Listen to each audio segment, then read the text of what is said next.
Graça e paz, irmãos. É uma alegria muito grande mesmo poder estar de novo aqui, novamente com os irmãos, compartilhando um pouco daquilo que Deus tem feito nas nossas vidas, através das nossas vidas. E, como o pastor mencionou aqui, através do esporte. Eu sou um ex-jogador de basquete, joguei basquete durante uns bons anos da minha vida. Tinha o sonho de ser jogador de basquete e tenho absoluta certeza que, se não tivesse sido a intervenção de Deus na minha vida, eu jamais teria realizado esse sonho. A palavra de Deus diz que Deus, Ele é que sabe que pensamentos Ele tem a nosso respeito. Ele diz que são pensamentos de paz e não de mal.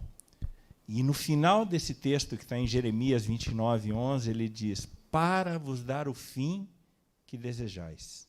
Eu desejava muito ser jogador de basquete. E duas coisas me levavam a querer ser um jogador de basquete. A primeira é porque meu pai foi um jogador de basquete. Meu pai jogou na seleção brasileira, jogou numa Olimpíada de Helsinki, em 1952. Muitos aqui não eram nascidos. Eu não era nascido, lógico, né?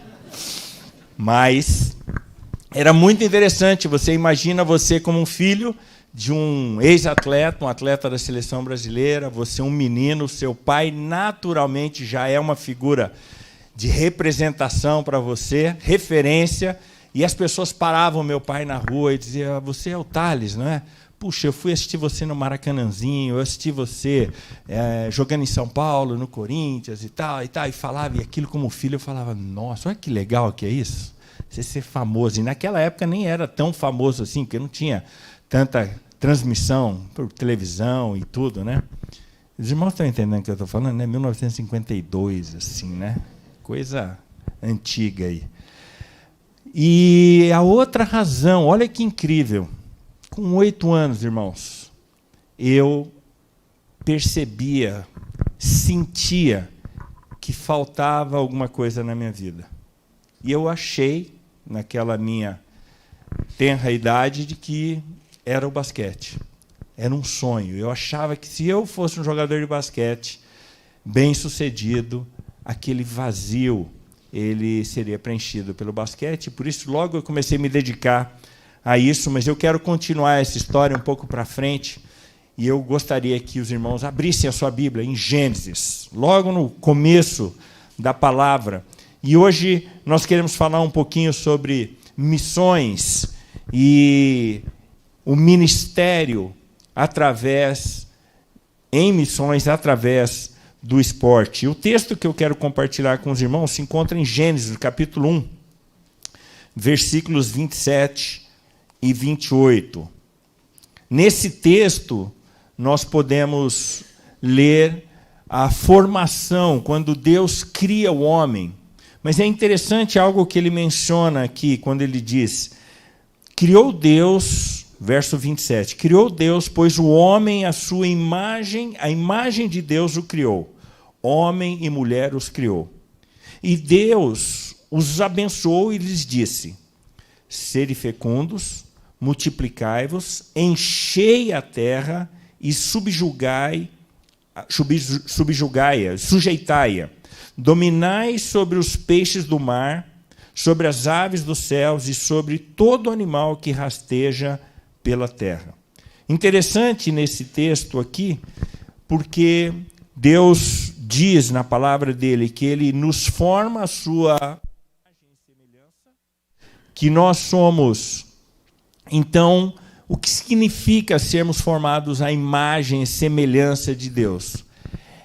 Que Deus, quando nos faz, ele tem um objetivo, que as pessoas consigam, a nos observar, consigam enxergar alguma semelhança da imagem de Deus.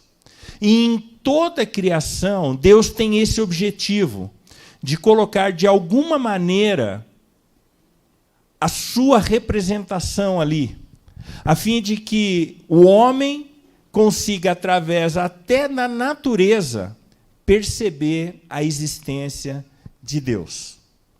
E interessante que nesse texto ele usa alguns verbos aqui que muito se assemelham, são verbos similares a serem usados em vários esportes. Sujeitai, dominai. São verbos que são usados em que são particulares também do esporte. O esporte ele tem essa ideia de que eu devo realmente dominar o meu adversário algumas vezes se eu quero ganhar aquela competição ou aquele jogo em si. Mas é interessante que nesse texto, quando Deus coloca a formação aqui da família, é a primeira informação que nós deveremos ter. Quando nós pensamos aqui, que aqui é a formação da família, de que a família tem um papel fundamental de representar a imagem e semelhança de Deus. Mas nós estamos lendo o capítulo 1 e nós sabemos que no capítulo 3 algo terrível vai acontecer. O pecado vai entrar na história da humanidade. E uma coisa que foi feita por causa do pecado é que toda essa imagem e semelhança de Deus, ela foi sendo desconstruída, ela foi sendo deformada, não só na figura do homem e da mulher, da família, mas em todo mundo. Por isso há uma missão a ser cumprida, que é de buscar e salvar o que está perdido, a fim de que ele consiga voltar ao plano, ao caminho que ele se perdeu, onde todos nós um dia já estivemos. Perdidos, totalmente perdidos. Esse foi o meu caso. Porque eu disse que eu comecei a jogar basquete, e eu vou jogando basquete ali. Em um determinado momento da minha vida, com 13 anos, vem um técnico de uma outra cidade para me convidar para jogar basquete para aquele time. Conversam com os meus pais, me levam lá para a cidade, e aí agora eu sou, com 13 anos, começo a receber meu primeiro salário, uma bolsa de estudos, em um lugar onde eu poderia morar. E aquilo que poderia ser e deveria ser o primeiro passo para uma história muito boa, de sucesso numa carreira, se tornou um grande drama para a minha família, porque na minha cabeça, quando eu saí de casa, eu pensei, bom, agora eu estou livre da minha mãe, que vai ficar parando de falar, né? Pega a toalha, não deixa a toalha molhada em cima da cama, né? Tem que estudar, tem que fazer isso. Eu estava livre com 13 anos. Mas com 13 anos sem Jesus, você pode imaginar o que a criança, o que a criatura pensa? Quais eram as ideias? Quando eu peguei meu primeiro salário, o que eu pensei? Qual foi o plano? Shopping, né? McDonald's, tênis. Só besteira, gente, só besteira. E depois de 2 anos nesse time, depois de fazer várias coisas erradas, o técnico ligou para o meu pai dizendo, olha, vem buscar esse menino porque não dá, não, ele é muito perdido aqui. E eu paro, então, de jogar basquete aos 15 anos, por causa disso, volto para casa, meu pai me coloca para estudar à noite, trabalhar durante o dia e diz, agora você vai trabalhar e o salário que você vai ganhar, você vai usar para pagar o prejuízo que você causou lá. Eu tinha deixado várias coisas para trás, com problemas financeiros. Totalmente perdido, sem Jesus. Minha família não era uma família evangélica. E pior do que isso, irmãos, eu vivia num mundo em que eu jamais, prestem atenção nisso que eu vou dizer, jamais tinha ouvido falar sobre crentes. Eu não sei que mundo que eu vivia, gente, mas eu estava aqui no Brasil e eu nunca tinha ouvido falar de igreja evangélica, de evangélicos. Eu não era nem contra, nem a favor, nem sabia que vocês existiam, gente. Pois imagina que isso é possível até os dias de hoje. Pessoas que estão aqui ao nosso redor e não sabem que nós existimos. Não sabem que existe essa maravilha de um relacionamento pessoal com Deus. Mas esse texto de Gênesis, ele fala de uma outra coisa também, que aquilo que se tornou, e é conhecido também no texto de Mateus 28, de 18 a 20, que é um texto famosíssimo para missões, que é o texto onde Deus comissiona todo o seu povo ao quê? A grande comissão. E qual é a grande comissão? Mateus 28, 18 a 20, diz: toda autoridade me foi dada no céu e na terra. Ide, portanto, por todo o mundo, e fazei discípulos, ensinando-os a guardar todas as coisas que eu vos tenho ordenado. Mas por que essa grande comissão foi dada por Jesus? Justamente por causa do capítulo 3 de Gênesis. Porque o plano original de Deus é que missões deveriam ser feitas, sabe aonde, gente? Dentro da nossa própria casa. Quando Deus dá essa ordem em Gênesis para o homem e para a mulher, dizendo: sede fecundos, multiplicai-vos, enchei a terra, sujeitai, dominar sobre os peixes do mar, sobre as aves dos céus e sobre todo animal que rasteja pela terra, a ideia é que isso deveria ser feito e dado esse crescimento aos próprios filhos.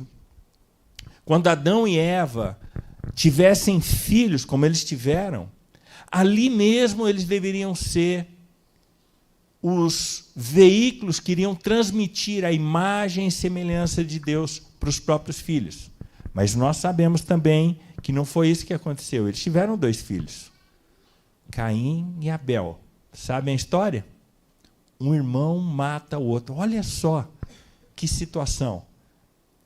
Pois hoje eu quero falar com vocês a respeito disso, de que fazer discípulos, pessoas que possam representar a imagem e semelhança de Deus, usando o esporte. O primeiro lugar que deve começar isso é na nossa própria casa. Deus, ele chama a todos nós para que cumpramos a pequena comissão, que não é fácil, porque testemunhar e fazer discípulos dentro de casa é um desafio muito maior. Porque as pessoas nos conhecem, os meus filhos sabem como eu sou. E testemunhar no dia a dia a imagem e semelhança de Deus para os meus filhos é um desafio ainda muito maior. Para minha esposa, para aqueles que convivem comigo mais próximo. Mas é isso que Deus espera da gente, que a gente faça isso. E quando Deus chama esses servos, né, os filhos dele, para serem fecundos e multiplicarem, eles não estão querendo só um crescimento numérico. Aqui também existe isso. Mas há um crescimento de maturidade espiritual. E quando nós pensamos nisso, o esporte é uma ferramenta muito interessante e poderosa para se discipular os filhos em casa. Eu estava agora há pouco, nós tivemos uma reunião antes com os líderes que têm se envolvido com o Ministério de Esportes aqui na igreja, e nós estávamos conversando, e eu estava dizendo exatamente sobre isso, como o esporte é um campo fértil de um laboratório para nós testarmos quem realmente nós somos.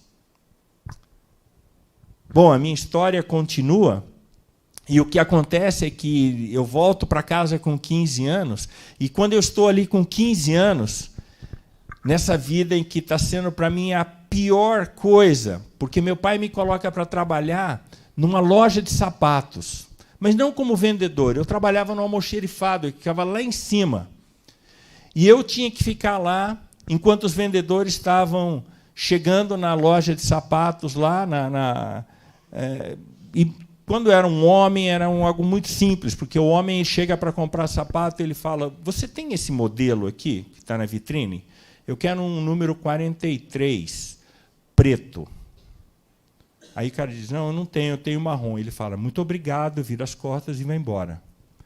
Mas quando as mulheres chegam para comprar sapato, primeiro elas olham muito nas vitrines. E elas querem fazer combinações. E elas falam: você tem essa sandália, mas eu não queria com essa argolinha aqui, eu queria mais em cima. Mas eu também não queria dourado, eu queria prata, mas não preta, eu queria marrom. E aí esse vendedor sai e fala para o cara do almoxerifado: desce 8 caixas de sapato, de sandália, e elas vão experimentando. Todas ficam ótimas, mas elas falam assim, não sei não. E aquilo vai esparramando caixa para todo lado. E o gerente me chamava e dizia, tira logo essas caixas daqui. Só que eu não podia arrumar os pés de sapatos nos pares e os números todos certos. Eu tinha que colocar tudo na caixa e subir rapidamente uma escada de caracol. Gente, escada de caracol, para quem tem mais do que 1,70 m, é o inferno. Porque você está subindo e a sua cabeça já está batendo no degrau de cima. Então, eu tinha que subir com as caixas, batendo a cabeça e lembrando do meu pai e falando, por que eu estou nessa porcaria dessa vida? Mas Deus é gracioso. E, enquanto eu estava nisso tudo, 2 amigos que jogavam basquete, também na minha cidade, jogavam basquete no clube. Eu só conseguia jogar agora de final de semana. E, num domingo, eles me ligam, um deles me liga e diz, olha, nós estamos recebendo a visita de um amigo, e ele joga basquete também, nós estamos em 3, precisamos de mais alguém, você não quer vir jogar basquete? Mas, irmãos, olhem, esse camarada era um missionário. Esses meus 2 amigos eram cristãos. Mas se vocês se lembram que eu falei que eu nunca tinha ouvido falar nada sobre evangélicos, eles eram aqueles cristãos 007, bem secretos. Eles eram muito jóias, o jeito deles, eram muito legais. Mas eles não falavam e nunca mencionaram nada comigo sobre Jesus, ou sobre igreja, ou sobre Bíblia, nada. Eu só olhava e falava, esses caras são muito legais.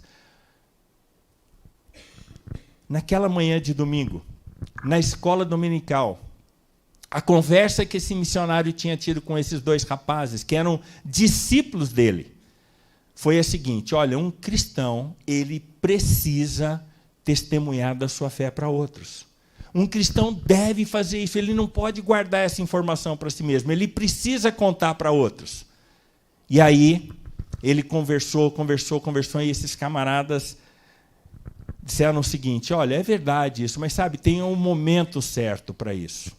E o momento certo é assim, você vai convivendo com uma pessoa, você vai testemunhando com a sua própria vida, sem falar nada.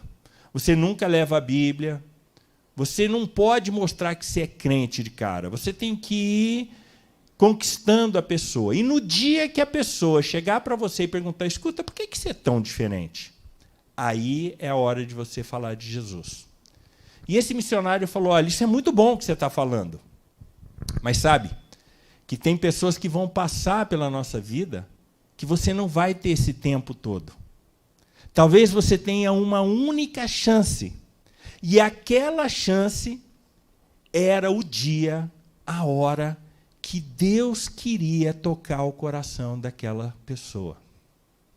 Pense, por exemplo, numa situação em que você pegue um Uber e você está andando, você não vai ter como ficar tão amigo do motorista de Uber a ponto dele perguntar para você, por que você é tão diferente? A não ser que você sente no banco de trás de uma maneira tão diferente que ele fala, nossa, como que você é diferente? É impossível isso acontecer. Então, irmãos, esse camarada disse, olha, eu vi que vocês não entenderam bem o negócio, mas será que vocês não têm um amigo aí que a gente possa jogar basquete? Mas a intenção dele era usar o esporte para poder comunicar o evangelho para mim. Ele estava discipulando aqueles rapazes que eram discípulos, mas meio quase como filhos dele, que ele estava incentivando. Então, isso é uma das coisas que nós podemos fazer através do esporte. Quando nós usamos o esporte dentro e com os nossos filhos, nós podemos fazer várias coisas. Eu vou dizer um pouco para frente o que aconteceu e depois eu volto para dizer como é que foi a minha conversão. Mas aí tem um tempo que eu me converto mesmo. E eu vou para a igreja. Mas a primeira vez que eu fui à igreja, irmão, foi uma experiência muito estranha para mim. Porque, como eu disse, eu nunca tinha entrado numa igreja. Era uma igreja presbiteriana, desculpa, tá, irmãos? Hoje eu sou batista, mas era presbiteriana. Não gostava de muita água naquela época. Então, agora já estou... né? Mas o que aconteceu foi que eu entro num ambiente, imagine, há 40 anos atrás, num ambiente, numa cidade, numa igreja pequena, no interior de São Paulo, em Marília isso aconteceu. Não sei se tem alguém de Marília aqui. Graças a Deus que não. Então, é uma cidade pequena, assim, uma igreja pequena, tal, e eu entro. Naquela época, irmãos, 40 anos atrás, você podia, eu não sabia disso, mas agora eu sei, você podia identificar um crente de longe, pelo tamanho da Bíblia que ele carregava embaixo do braço e pelas roupas. Não é assim? Hoje a gente está bem atrapalhadinho com isso, né? E, quando eu entro na igreja, tinham 3 irmãs que cantavam no louvor da mocidade, vestidas com uma roupa que eu olhei e falei, são 3 abajures. Né? Um vestido de cetim, rosinha, azulzinho e amarelinho. Horrível. Negócio assim. Aí tinha que fazer a leitura, e ficava em pé, e sentava e fazia a leitura. Eu nunca acertava. Não sabia como era. Tinha um boletim, e aí, até uma hora, o pastor falou, nós vamos ler a antífona. O que é a antífona? Nunca ouvi falar dessa palavra. Na entrega dos dízimos, vamos trazer o dízimo, entregue seu dízimo aqui no gasofilácio. E eu pensei, gasofilácio? Com esse nome, deve ser um senhor de uns 120 anos. Nunca ouvi esse nome, deve ser um senhor bem velho mesmo, né? Não, gasofilácio, a una, onde você... Tamanha ignorância espiritual, eu não sabia nada, irmãos, nada. Mas eu fui naquele culto domingo, não entendi nada. Até hoje eu não lembro nada do que passou naquele culto. Só essas coisas que me espantaram demais. Voltei para casa e falei, não volto para aquele lugar nunca mais. Mas olha que interessante, o final desse culto, o irmão que tinha me levado me apresentou para um rapaz e falou para ele assim, a Bíblia diz que se nós temos a oportunidade de falar de Jesus para alguém e a gente não fala, e essa pessoa morre, irmãos, isso é sério, Deus vai cobrar o sangue dessa pessoa sobre a nossa cabeça. E ele falou para esse rapaz, falou, olha, o Fernandão deu a oportunidade para eu falar de Jesus, eu falei de Jesus, mas eu estou indo para casa, eu moro numa outra cidade, então eu vou deixar ele nas suas responsabilidades. Mas se ele se desviar, é sobre a sua cabeça que vai cair o sangue dele. Olha que tem sangue para caramba aí. O cara regalou o olho assim, ó, e me ligava todo dia, me convidando para tudo. Até esse chá de bebê que vai ter aqui, ele me convidava. Mas nem chá de bebê, não, traz uma fralda, vem aqui, vai ser divertido. Convidava para tudo. Até que um dia ele me convidou para ir num jogo de futebol da igreja. Falei, futebol, cara, meu negócio é basquete, mas esporte, vamos. Fui. Cheguei lá, futebol da igreja. Começa o jogo, eu no gol, falei, vou aqui, né, com a mão, tentar me garantir aqui. Começa o jogo, 2 times jogando, 2 times esperando na arquibancada. De repente, um irmão vai dar uma pegada no outro lá, o cara de joelho no chão, aquela ralada, quadra de cimento aberta no sol. Eu aqui do gol, pensei, agora o bicho vai pegar. Vai ter briga, briga, briga, briga, briga. Mas, para minha surpresa, o cara que derrubou o outro foi lá e falou assim, ô, meu querido, me perdoa. O outro, que estava no chão, virou e falou, não, amado, o problema fui eu devia ter ido mais firme. Meu querido, amado, pensei eu lá do gol, cabeça do mundo ainda, né, gente? Estou no meio de uns boiola tudo aqui. Que vai ser isso aqui, gente? Termina o jogo. Um time ganhou. A regra era, você ganha, fica, sai o outro. Um cara do time que ganhou falou, ô, querido, está muito sol aí, pode entrar os dois times, nós vamos sair os dois. Aí o cara falou, não, mas quem ganha fica. Não, mas nós vamos ceder a nossa vez para vocês. Falei, mas esse negócio é muito estranho aqui, rapaz. Mas nunca que ninguém faz isso. Mas saiu lá os dois times, entraram os outros times. Meu, uma maravilha. Mas tem um detalhe. Gente, eu me converto no dia 20 de fevereiro de 1983. Dia 20 de fevereiro de 1983 foi o primeiro domingo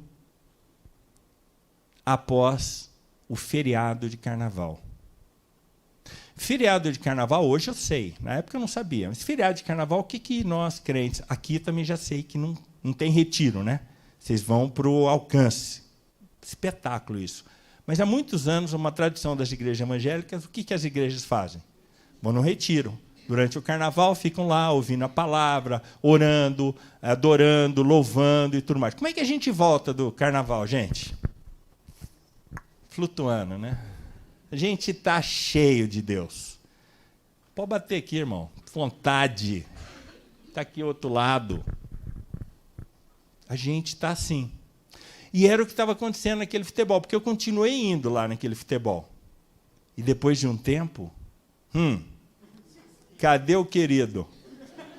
Cadê o amado? Eu no gol, o meu time ganha, acaba o jogo, e eu falei, agora é minha vez, agora eu vou mostrar que eu já sou crente. Virei para um cara da arquibancada e falei, está muito sol, querido. Entre os dois nós vamos sair. Um outro cara virou e falou, macaco, cala a boca aí. Da igreja, gente. Falei, mas o que aconteceu? Cadê aquele amor todo? Pois é. O meio do esporte, seja a quadra, o tatame, a pista de corrida, gente, é um ambiente espetacular para a gente ver o que está lá dentro da gente. Sabe, quando você é um camarada, porque aqui na igreja é tão bom, né? A gente chega aqui, a gente é só sorriso, paz do Senhor, irmão, bênção, querida, amor, amado, varão, varoa. Chega em casa, meu, é outra pegada. E o ambiente do esporte, ele propicia isso. Então, imagina a gente usar isso para discipular os nossos filhos. Começar a observar as reações dos nossos filhos. Se ele consegue lidar bem com derrota, lidar bem com a vitória. Se ele consegue ter uma postura, se ele fica nervoso, se ele fica ansioso. Tudo isso é uma coisa que a gente pode usar. Mas também, nós podemos olhar para o esporte também como uma possibilidade, como o pastor falou, o esporte tem uma linguagem, não é? Ele tem uma linguagem que é uma linguagem universal. Você pode ir em qualquer outro país do mundo. Se você pratica o mesmo esporte que alguém está praticando lá, você não precisa falar a língua deles. Se você simplesmente começar a jogar com eles, você já vai começar a estabelecer relacionamentos. Esportes coletivos são assim, você tem essa possibilidade. E essa possibilidade propicia para a gente a oportunidade de estabelecer conexões. E mais do que isso, o esporte, se você for bom no que você faz, ajuda você a ganhar a credibilidade que vai te dar o direito de ser ouvido quando você for falar alguma coisa. Foi isso que aconteceu naquele dia 20 de fevereiro. Porque esse camarada, que era o discipulador dos meus amigos lá, era um missionário. Mas, gente, ele jogava basquete. Sabe qual é o tamanho dele? Assim, eu acho, no máximo. Mas ele era muito rápido na quadra. Ele era canhoto e ele arremessava muito bem. Eu não conseguia pegar ele na quadra. E tinha uma outra coisa que era impressionante. Com esse tamanho, gente, ele enterrava. Sabe o que é enterrar no basquete? Quando você sobe, crava a bola assim, lá em cima no aro. O aro tem 3,5 metros. Você tem que pular muito. Pois ele fazia isso. E quando terminou esse jogo ali, ele veio para mim e perguntou assim: Fernandão, você joga muito bem basquete. Aonde que você já jogou? Aí eu falei: eu joguei ali, nos times que eu tinha jogado ali. Mas ele jogava muito bem, então eu também perguntei para ele: você também joga muito bem basquete? E ele falou: eu joguei onde? Eu perguntei: onde você jogou? Ele falou: já joguei no Palmeiras, joguei na ACM em São Paulo, mas hoje eu jogo num time que nunca perde. Opa, quando ele falou time que nunca perde, estou curioso. Que time que é esse? Ele falou: é o time de Jesus, e você pode jogar hoje mesmo. E eu pensei: time de Jesus? Sou federado, nunca ouvi falar nesse time. Nunca perde, não vi um título desse time. Mas ele não estava falando de time de basquete, ele estava falando desse time aqui, do time da família de Deus. E ali, irmãos, numa quadra de basquete, depois de jogar por 2 horas, e ele ter, através do esporte, demonstrado uma habilidade, um talento que Deus tinha dado para ele, que me impressionou tanto, que a hora que ele falou assim: Fernandão, posso falar um negócio com você? Você pode jogar hoje no time de Jesus. Você gostaria de saber como? Eu estava pronto para ouvir. Mas por causa daquilo que eu tinha visto na vida dele ali. E aí ele começou a falar comigo, tranquilamente, falando: Fernandão, Deus te ama e tem um plano maravilhoso para a sua vida. E eu pensei: não é verdade. Porque minha vida está uma porcaria. Cada vez que aquelas moças chegam na loja, é um inferno na minha vida. Como Deus me ama e tem um plano maravilhoso? Se ele me amasse, eu estava lá jogando basquete. Mas aí ele me falou a segunda coisa. Ele falou: mas tem um negócio. Você é pecador. Aliás, todos nós somos pecadores. E o pecado faz separação entre nós e Deus. Deus, ele é santo. Ele não pode conviver com o pecado. E como você está separado de Deus, você não consegue nem experimentar o amor de Deus e você não consegue saber o plano maravilhoso que Ele tem para a sua vida. Mas Deus te ama tanto que Ele enviou a solução para esse problema. Ele enviou o Filho dele, Jesus Cristo, para morrer na cruz no nosso lugar. Irmãos, vocês não imaginam o que foi para mim ouvir essa história de que o sacrifício de Jesus, o que nós cantamos e vimos através do vídeo que estava aqui, que aquela crucificação, coisa que eu tinha assistido já, assistia filmes na Páscoa, né? Mas nunca tinha ligado que aquilo ali era o sacrifício que Deus recebeu e aceitou como pagamento dos meus e dos seus pecados. Olha que incrível.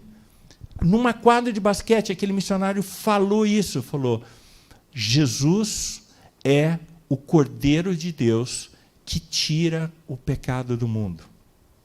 E eu me lembro das vezes, poucas vezes que eu tinha ido à Igreja Católica, quando o padre, na ministração da comunhão ali, quando ele levantava uma hóstia e dizia: eis o mistério da fé.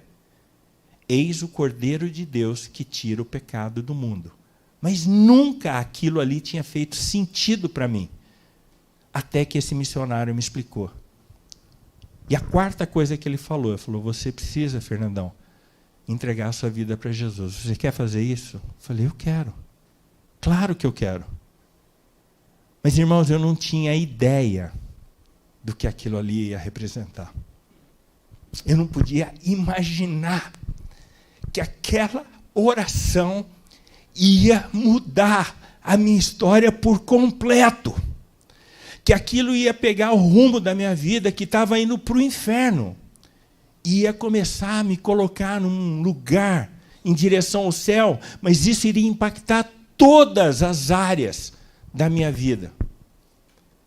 Mas eu disse: eu quero. E ele falou: então você pode fazer isso através de uma oração.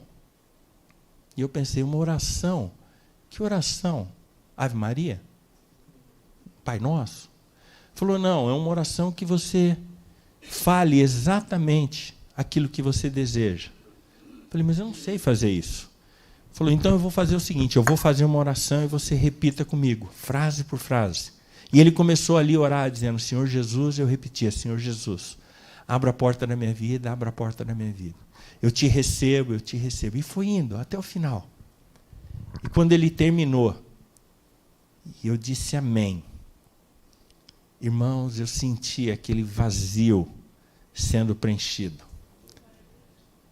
Naquele momento eu não tinha ideia, mas hoje, 40 anos depois, conhecendo um pouco mais a Bíblia, conhecendo mais quem Deus é, eu descobri algo tremendo. Todos nós nascemos com esse vazio. E nós tentamos preencher esse vazio com várias coisas, com dinheiro, com profissão, com estudo, com posição, com poder, com relacionamentos. Mas se você já tentou preencher esse vazio com qualquer coisa que não tenha sido Deus, você chegou no mesmo lugar que eu, a frustração. Porque eu achava que era o basquete e eu já tinha descoberto que não era. Porque um dia, um pouco antes de eu voltar e começar o inferno na loja de sapato, jogando naquele time, o time que nós jogávamos lá, que eu jogava, o time foi campeão, invicto, um ano, campeão do interior. E quando nós chegamos no hotel aqui em São Paulo, no final, depois do jogo da final, eu pus a medalha no espelho, deitei e falei, agora eu sou campeão. E foi uma das noites mais frustrantes da minha vida, porque aquilo ali não me entregou o que eu esperava que pudesse entregar. Pois esse vazio só pode ser preenchido por Jesus. E foi o que aconteceu naquele dia. Esse camarada, ele morava em um outro lugar. Ele morava em Americana e eu morava em Marília. Naquela época não tinha internet. Eu estou percebendo, Rani, que as coisas que eu falo, tudo já são de 40 anos para trás, assim, né? Alguém aqui sabe o que é um DKV? Oh, que benção, rapaz. Temos alguns aqui. Eu estou na igreja certa para contar minhas histórias. DKV foi o primeiro carro que eu tive. Os jovens não têm nem ideia do que é isso. Época que se vendia carro com sentimento, irmãos. Não é assim, chegar que nem você chega hoje, liga o carro e vai andando. Não, não, não. Você ia sair, tinha que ir lá antes na garagem. Falar, amanhã nós vamos sair. Não me envergonhe, hein? Você tinha que ter um relacionamento. Trata mal o carro para ver. Ele fala, não vou, hoje não vou, não estou afim. E o máximo que ele responde para você é assim, ó, e nada. DKV, eu tive um. Comprei em Guarulhos. Morava em São Paulo. Demorou 6 meses de ele vir de Guarulhos para São Paulo. Ele não podia ver uma oficina que ele já entrava assim, ó, uau. Gostava de um óleo, gente. Mas isso é para um outro dia.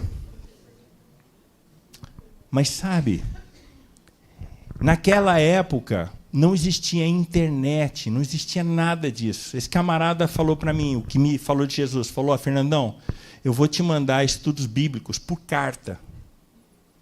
Então ele mandava uma carta, demorava 10 dias para chegar.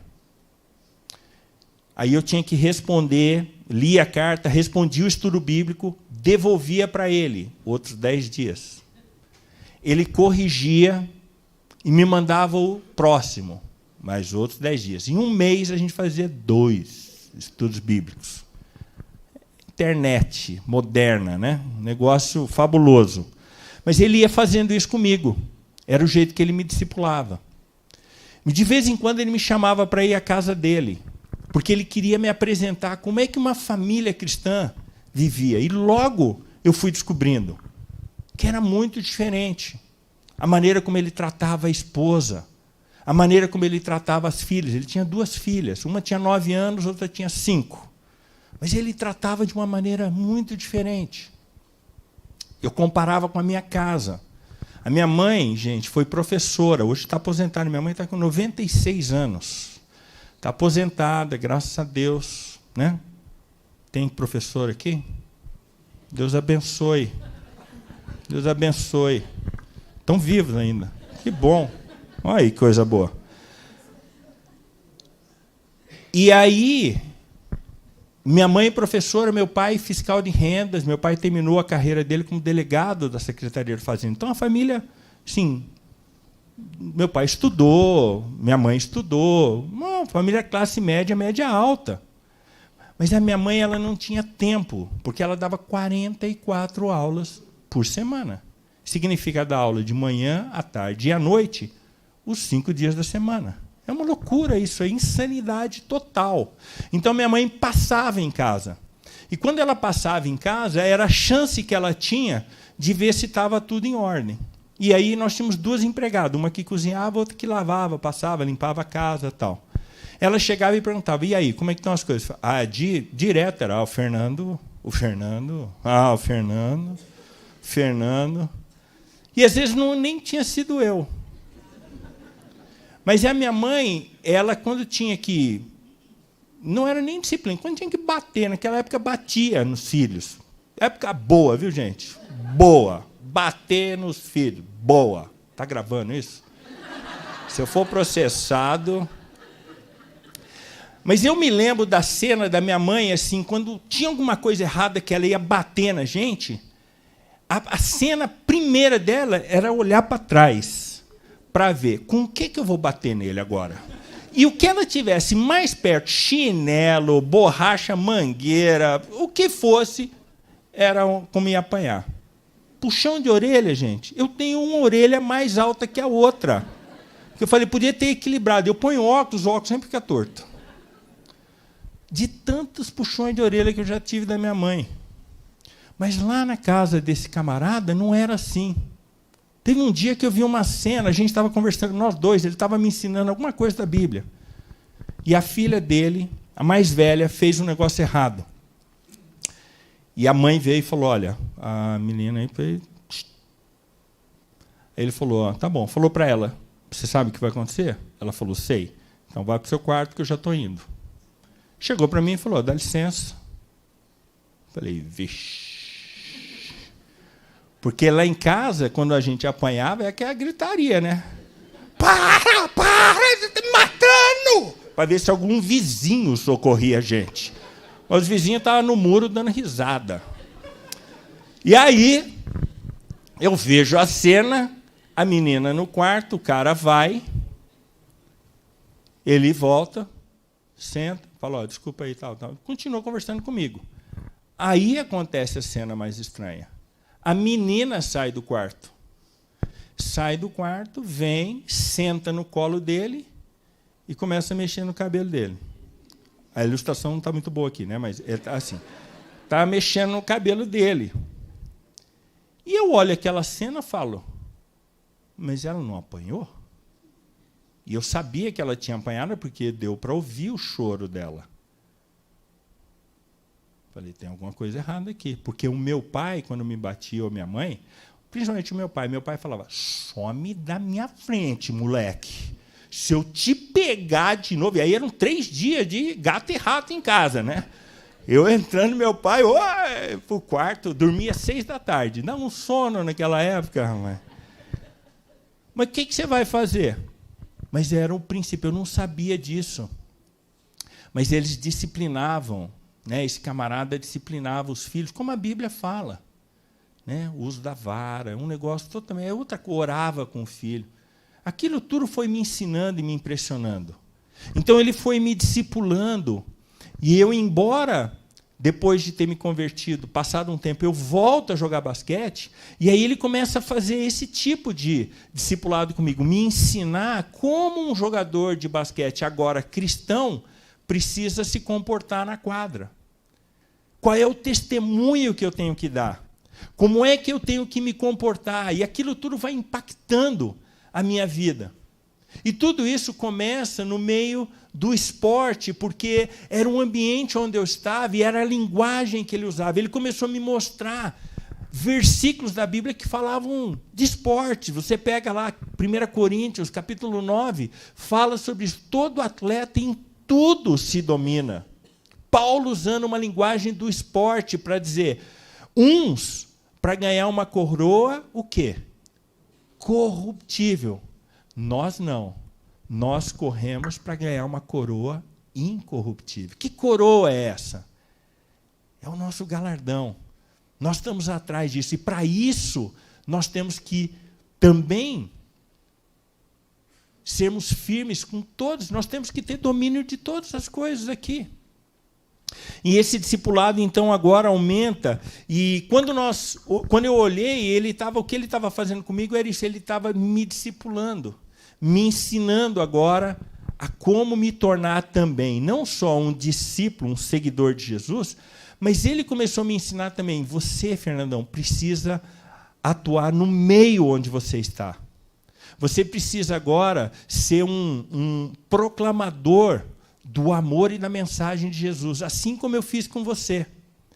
E aí eu tenho a possibilidade de voltar agora a jogar basquete, coisa que também acontece de uma forma extraordinária, porque meu pai, quando ele me traz de Ribeirão Preto de volta para Marília, ele fala, você nunca mais vai jogar basquete. E aí, na igreja que eu estava lá em Marília, o pastor percebeu assim, que eu estava ali querendo mesmo, tinha me convertido, e ele falou para mim assim, Fernandão, a nossa escola dominical começa às 9 horas no domingo. Venha para minha casa às 8 horas. Ele morava na casa pastoral, que era do lado da igreja. Ele falou, vem para casa às 8 horas. Nós vamos estudar a Bíblia juntos aqui. E aí nós vamos para a escola dominical. Então, todo domingo eu estava lá com o pastor. E um dia o pastor falou, olha, eu queria te ensinar uma coisa. A Bíblia diz que quando nós queremos alguma coisa, nós temos que orar. Orar e crer que Deus responde a oração. Você tem algum pedido de oração? Eu falei, eu queria matar aquelas mulheres que moram que vêm na loja. Falei, não, isso não dá, Fernando, esse pedido não dá. Aí me mostrou lá, 1 João, lá, né, que a gente só pode, Deus responde a oração de acordo com a vontade dele. Mas aí ele falou, não, fala aí sério mesmo. Eu falei, não, eu queria voltar a jogar basquete. Eu falei, então vamos começar a orar por isso. Eu falei, não, mas o senhor não conhece meu pai. Aí o pastor falou para mim, e nem você conhece o meu. Porque Deus é capaz de mudar o coração do seu pai. Irmãos, eu criei naquilo que o pastor falou ali, comecei a orar com ele. Um domingo, todo domingo a gente orava, tal. Passado umas semanas, eu estou chegando em casa, passa um rapaz de bicicleta assim, e fala assim, escuta, você não, Fernandão? Você não jogava basquete? Eu jogava. Falou, rapaz, aqui perto, em Marília, aqui perto de Marília, em Assis, 70 quilômetros, o time de Assis está começando a montar um time de basquete lá, eles estão fazendo teste. Você não quer ir fazer teste lá? Eu vou jogar lá. Falei, rapaz, tem um muro de 1,90 m de altura, preto, que está me bloqueando de jogar basquete aí, rapaz. E aí, lembrei do pastor, falei para o pastor, apareceu isso. Ele falou, então, vai falar com teu pai. Falei, boa ideia, vou. Cheguei em casa e falei, oi, mãe, tem um time aí para eu jogar, fala com o pai aí, a mãe. A mãe falou, não, vai você. Nossa, as pernas bambeando, assim, irmãos. Mas fui lá, falei, pai, aconteceu isso, não dá para trabalhar naquela loja de sapato, eu vou viver a vida e não vou pagar o que eu devo para o senhor aí. Estou acabando, eu não sei vender sapato, e guardar sapato não é meu futuro. Isso aí, que futuro eu vou ter? Eu quero ser jogador de basquete. E apareceu um time e tal, e falei e tal. Irmãos, para minha surpresa, meu pai vira e fala, eu não sei porque eu vou dizer isso para você. E eu pensei, eu sei. Mas vai ser a sua última chance. Falei, tá bom. Falou, como é que vai ser? Eu falei, olha, eu vou fazer o teste amanhã, tem o teste lá, eu vou até lá, eles vão pagar o ônibus para eu ir, eu faço o teste e volto, tá bom? Então, você faça isso. Que horas é o teste lá? 5 da tarde. Então, você pega o último ônibus lá, 9 horas da noite eu quero você aqui, tá bom? Tá bom. Irmão, chego lá no treino, faço o teste, o técnico vira para mim e fala, olha, gostei, está jóia, mas eu precisava ver você um pouquinho melhor aí, você precisa dormir aqui e ficar amanhã. Eu falei, não, moço, pelo amor de Deus, não, eu tenho que voltar. Falei para o meu pai, eu sou crente, eu dei minha palavra, não volto atrás. E o cara falou, não, mas você tem que ficar. Eu falei, não é possível isso. Liguei para o meu pai, na frente do técnico, falei, você vai falar com meu pai, então. Contei isso e tal, meu pai falou, não, então tá bom, pode ficar, tal. Consegui, passei no teste. Irmãos, o técnico do time era crente. Olha isso. Aí eu vou para esse time, chego lá, ele fala assim, tem 3 salários aqui. Não lembro os valores, mas era mais ou menos assim. 2.000, os 5 que vão começar jogando vão receber R$2.000. R$1.000, os que eu vou usar mais, assim, que vão substituir esses 5 titulares. E R$500, os que estão começando, a gente vai investir nesse aí. Fernandão, você está nos 500 aí. Tá bom, né? Pelo menos sai daquele inferno daquela loja, né? Treino um mês, vou receber o salário, chego lá, o cara me dá o cheque, não era o técnico, era o tesoureiro lá do clube lá, R$2.000. Agora eu sou crente, gente. Volto e falo, ó, tem uma coisa errada aí, eu recebi quentão, você está me dando 2.000, o técnico combinou comigo que ia ser 500. Acho que você deve ter feito alguma coisa errada. Tal. O cara pegou o cheque e falou, então, a hora que o técnico chegar, a gente vê. Quando o técnico chega, eu vou lá e falo, olha, aconteceu isso aqui, tal, o cheque lá. Falou, não, é isso aí mesmo. Você vai ser titular nesse time aqui, rapaz. Eu era o mais novo, com 18 anos ali, os outros tudo mais velho, e eu acabei, pela graça de Deus, sendo o titular desse time aí. E nesse time, com a ajuda desse meu discipulador, eu consegui ir falando de Jesus para vários jogadores lá. Alguns se converteram, alguns se tornaram missionários, alguns aceitaram a Jesus, hoje moram em outro país, e estão aí, firmes. Tem um rapaz que mora aqui no ABC. Ontem eu mandei uma mensagem para ele falando, olha, eu vou pregar na primeira igreja batista de São Caetano. Esse camarada se converteu nesse time de basquete que nós tínhamos aí como objetivo falar de Jesus. Ele falou, Fernandão, eu não posso ir hoje à noite aí, porque eu sou diácono da igreja, hoje é Santa Ceia lá, e eu estou escalado para ser um dos dirigentes que vai ajudar. Eu falei, está ótimo. Né? Que alegria saber que um camarada que aceitou Jesus nessa época está firme, aí depois de tantos anos, firme numa igreja, se converteu mesmo, ele, a esposa, a família toda. Então, quando a gente olha para o esporte, irmãos, é uma possibilidade, não só de discipular e alcançar pessoas na sua família, mas alcançar pessoas na comunidade. A igreja pode usar isso como uma ferramenta.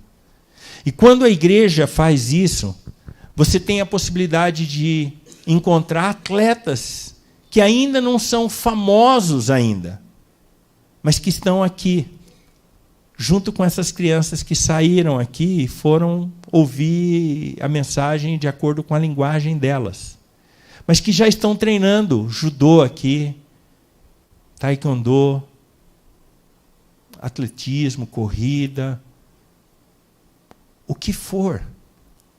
Mas se elas ouvirem a palavra, se elas forem treinadas aqui, quando elas se tornarem atletas, você já imaginou a possibilidade de você ter esses missionários andando pelo mundo inteiro, nas competições, e falando de Jesus? Como o pastor falou aqui, da nossa skatista, que certamente é alguém que foi discipulada por alguém que disse para ela, você vai ter uma oportunidade. Irmãos, se vocês quiserem ver aquilo que a Bíblia fala a respeito do final dos tempos, sobre perseguição, olhe o que está acontecendo no mundo dos esportes. Olhe o que está acontecendo na vida. Nós estamos sendo cada vez mais restringidos de comunicar a mensagem do Evangelho. Qualquer outra mensagem pode. Parada na Avenida Paulista? Pode. Mas se nós quisermos fazer um dia, nós não podemos. Por isso, O esporte é um lugar em que a gente tem a possibilidade de chegar em lugares onde a palavra de Deus ainda é proibida, mas como atleta eu posso chegar lá e sou bem recebido. Por isso nós precisamos olhar para essas possibilidades de usar o esporte como uma ferramenta de alcance para muitos, de alcance e para se fazer discípulos. O esporte, ele como uma ferramenta, ele pode causar um impacto local, mas também um impacto mundial. A influência de um atleta quando ele abre a boca. Vocês se lembram da Copa do Mundo em que o Ronaldinho fez aquele corte de cabelo maravilhoso, né? Coisa mais linda, né? Um triângulo na cabeça assim. Mas o que aconteceu dias depois que ele apareceu com aquilo?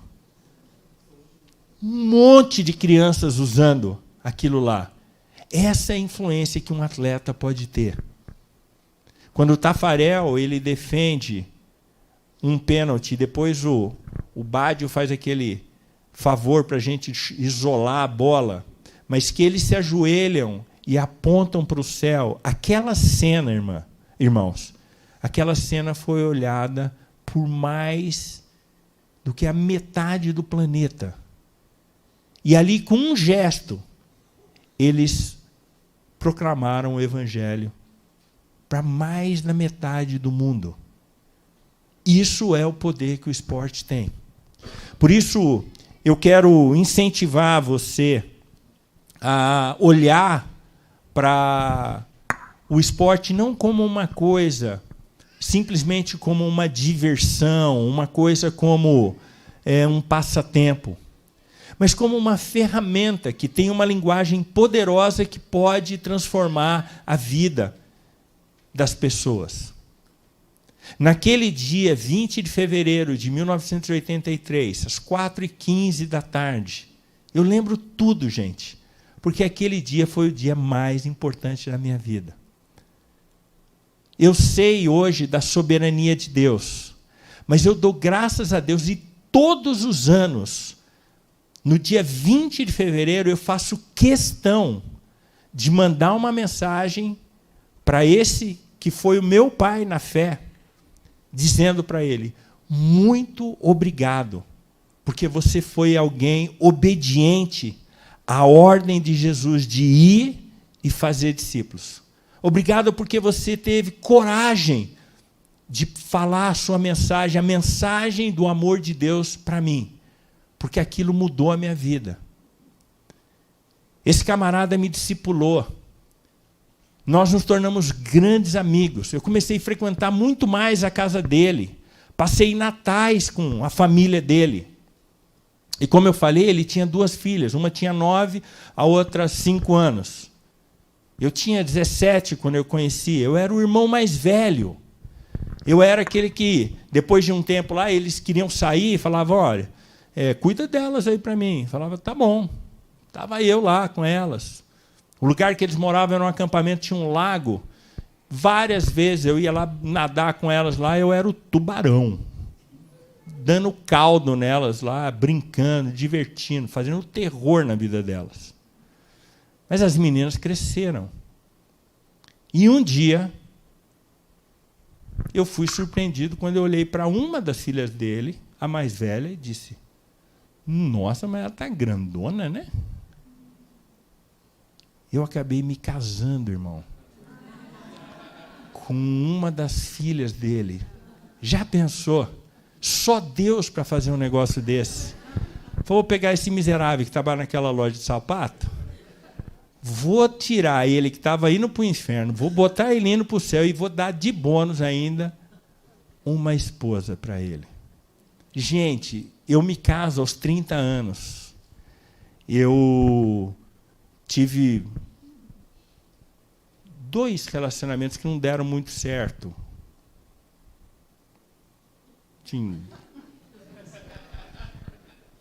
Que me deram uma certa dor de cabeça. As 2, irmãos, me traíram. Uma eu era noivo dela. E elas me traíram assim. Livramento de Deus, livramento total, porque Deus tinha a pessoa certa para eu me casar. E Deus assim não fala assim, vou dar qualquer uma, não. Deu uma mulher linda para mim assim. Ela orou pouco, mas eu orei muito, irmão. Olha, que prazer. Todo dia eu acordo e falo assim, ai, coisa linda. E ela fala, está aí de novo ainda? Mas, olha, Deus é capaz de fazer isso. Mas mais ainda, Deus acabou nesse processo todo me trazendo para o ministério. 3 anos depois, então, que eu me converto, eu entro para o ministério, me torno missionário, usando o esporte. Então, ainda continuo jogando e fazendo isso. E as pessoas vão se convertendo. Eu vou fazendo a mesma coisa que eu aprendi com o meu pai na fé, que depois vai se tornar, eu não sabia na época, mas vai se tornar meu sogro também. E aí a gente, juntos, trabalhando, e Deus acaba, no nosso casamento, fazendo com que a gente se torne missionários e podemos trabalhar de tempo integral, nós dois na mesma área. Um dia eu recebo um telefonema de um amigo, nós estamos levantando sustento, e nós vivemos hoje assim, nós vivemos de ofertas de pessoas que nos sustentam para podermos ficar no ministério. E eu liguei para esse rapaz falou, claro, eu quero ajudar vocês, eu quero participar no sustento de vocês. Ele morava em Araraquara, nós morávamos em Nova Odessa, dava umas 2 horas de carro, mas ele falou, mas tem uma coisa aqui, tem 2 jogadores da Ferroviária que jogam aqui, começaram a vir na igreja, mas eles não se converteram ainda. Você não quer vir aqui falar de Jesus para eles? Falei, eu vou. Fui lá à noite, segunda-feira à noite, folga dos jogadores. Falei de Jesus do mesmo jeito que aquele camarada tinha falado para mim. Os 2 oraram aceitando Jesus. Aí eu falei, olha, semana que vem eu vou voltar aqui para começar um negócio com vocês que chama-se discipulado. Eu vou ensinar vocês a como ler a Bíblia. Tá bom? Tá bom. Segunda-feira seguinte, voltei lá, na casa, no apartamento desse meu amigo. Estavam os 2 camaradas com as 2 namoradas.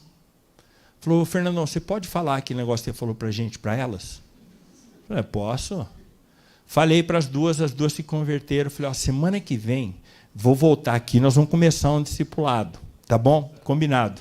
Peguei a parte, falei, vamos juntos, porque aí agora tem umas mulheres lá, umas meninas também. Vamos, tá bom, tá bom. Chegamos lá, eles tinham trazido 2 amigos. Fernandão, fala aquele negócio lá para eles aqui, ó. Esses caras estão precisando disso. Irmãos, não estou exagerando.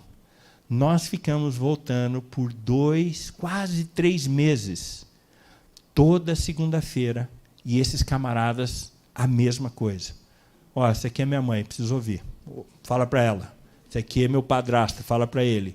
Esse aqui joga com a gente também. Está perdido, hein? Pode falar para ele aqui também.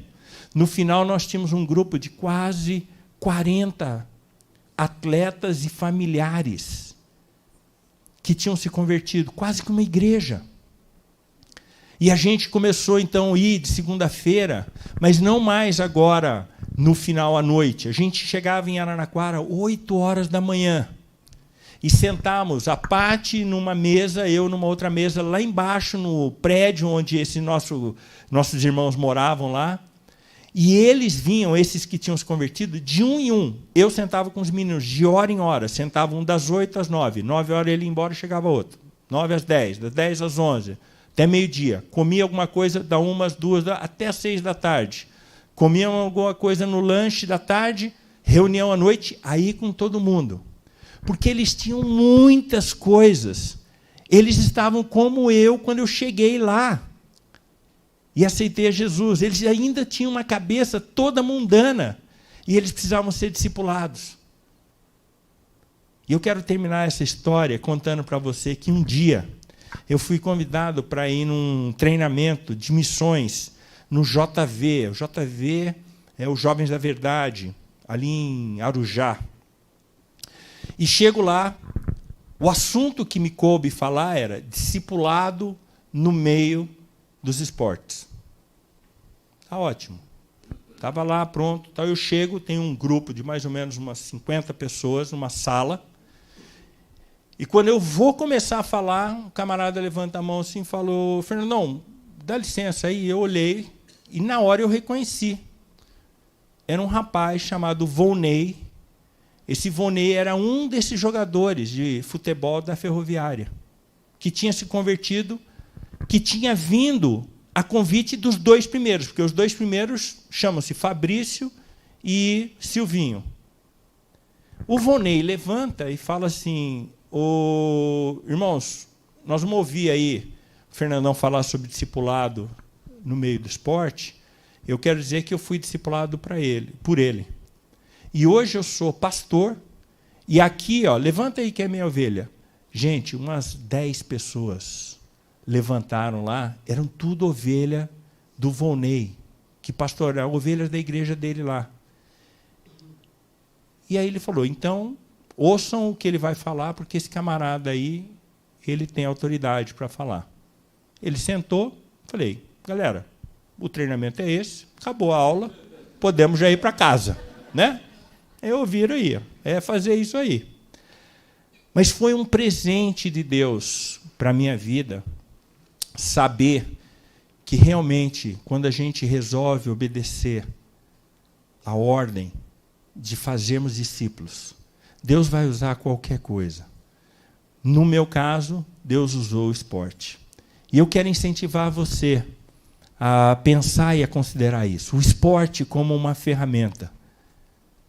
São Caetano do Sul é uma cidade conhecida por sempre ter equipes de esportes fortes. Times de vôlei de São Caetano, time de basquete de São Caetano. Não sei quantas vezes eu já perdi para São Caetano aqui jogando contra. Esses atletas, irmãos, eles precisam de Jesus. E nós precisamos treinar pessoas que possam chegar lá onde eles estão. Esse Fabrício, que foi o primeiro rapaz que se converteu lá em Araraquara, ele se tornou diretor da Seleção Brasileira de Futebol Feminino do Brasil. Nas Olimpíadas que aconteceram aqui no Brasil, ele era o diretor técnico da Seleção Brasileira. Através dele, eu tive a oportunidade de ter contato com algumas jogadoras da Seleção Brasileira por conta disso. A gente não sabe aonde um discípulo nosso, um filho nosso na fé pode chegar, aonde o esporte pode levar essa pessoa. Mas nós precisamos falar de Jesus para essas pessoas. E eu quero terminar perguntando para você, para que você reflita nisso. Como é que você tem usado a sua vida e a influência dessa igreja para alcançar e fazer discípulos no meio do esportes? Eu sei que aqui já existem atividades de esportes, pessoas que estão vindo até aqui. Mas essas pessoas, muitas vezes, entram aqui e saem, e elas recebem uma oração, elas têm ali uma devocional e tudo, mas talvez você possa ser aquela pessoa que vai participar nesse ministério, podendo entregar a mensagem. Irmãos, nós não imaginamos o quanto as pessoas lá fora estão desesperadas procurando por Deus. Elas não sabem que elas estão procurando por Deus. Elas estão ainda batendo a cabeça procurando outras coisas. Mas quando nós mostramos o caminho, a verdade e a vida para elas, elas querem Jesus. Por isso, o meu desafio para você é que a sua vida seja uma vida aberta para proclamar o Evangelho, seja através do esporte ou da maneira e da ferramenta que Deus deu a você. Amém? Amém. Vamos orar? Feche os seus olhos. Pai querido, nós agradecemos ao Senhor pelo cuidado e pela providência que o Senhor tem tido ao longo de toda a nossa caminhada. A tua palavra, Pai, diz que o coração do homem, ele pode fazer planos, mas que a resposta certa vem do Senhor. Como eu sou agradecido ao Senhor, Pai, porque os meus planos